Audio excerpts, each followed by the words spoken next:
Welcome to today's English news program in Azərbaycan Television with the most important events of the day. I'm Qabarıq. According to the press service of the Republic of Azerbaijan, on November 2nd, President İlham had a phone conversation with President of the Russian Federation, Vladimir Putin. During the conversation, they discussed the issues relating to Armenia-Azerbaijan Nagorno-Karabakh conflict and ways to resolve it, as well as the situation in the war zone. The international community must speak out seriously on the use of banned phosphorus weapons by Armenia.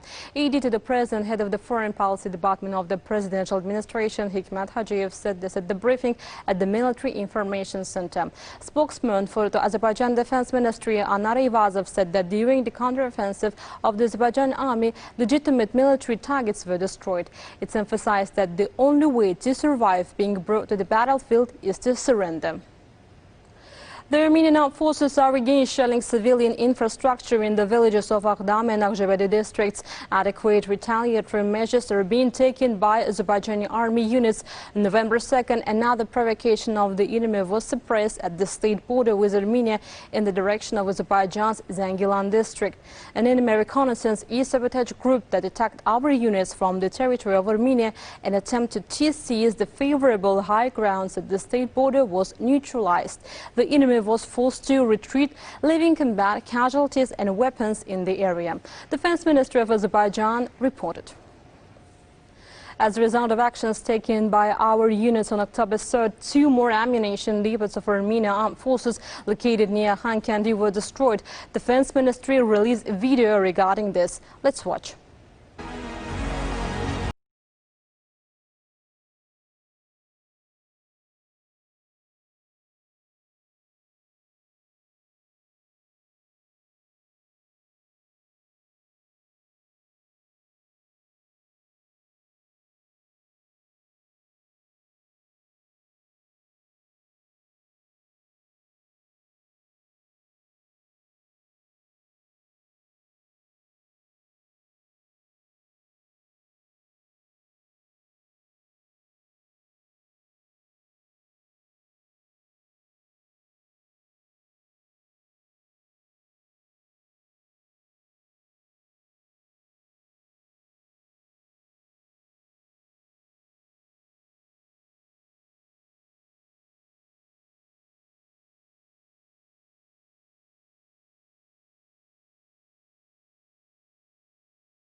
Lebanese-Armenians fighting in Nagorno-Karabakh should be prosecuted. Lebanese law, foreign policy and international law expert Tariq Shandi voiced his opinion. It was stated that there are many documented facts confirming that Lebanese of Armenian origin are fighting as part of illegal groups in Nagorno-Karabakh. Besides, there is evidence of elimination of Lebanese Armenians participating in battles.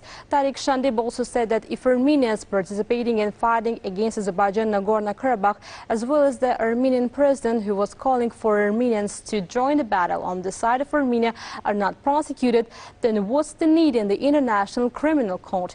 The world community, including Arab countries, should support Azerbaijan's just position without hesitation, the expert said. There are special instructions from President Recep Tayyip Erdogan due to Turkey's close relationship with Brazil and Azerbaijan, both in all issues and in the settlement of the Nagorno-Karabakh conflict. Turkish Foreign Minister Mevlut Cavusoglu said in an interview during his recent visit to Baku. Cavusoglu once again stressed that Azerbaijan is right in the current struggle, both from a legal and spiritual point of view. Another miracle took place in Izmir. After 91 hours, another child was recovered under the rubble. This time, injured 4 years old Ayda Gizgin was removed from the landslide. Ayda's health is normal. This clever, miraculous girl, who has become a symbol of perseverance, also expressed her first wish after she was rescued. She asked for her favorite meal, köfte and ayran. Search and rescue operations are continuing in other areas where there is a glimpse of hope. According to the latest information, the death toll from the earthquake has reached 105 people. Of the 1,026 people injured in the disaster, 144 are being treated in the hospitals. More than 1,400 aftershocks have been recorded in the region since the devastating earthquake. 44 of them were 4 magnitude. At 22:16 local time on October 2nd, a magnitude 4.2 earthquake shock was also assessed as an earthquake. 1,242 infections with the novel coronavirus were registered in Azerbaijan. 551 people recovered after treatment and were released home. 15 people who earlier tested positive for the COVID-19 virus died. The overall confirmed cases in Azerbaijan have reached 58,282 with 45,030 recoveries and 768 deaths. The number of active infections is 12,484.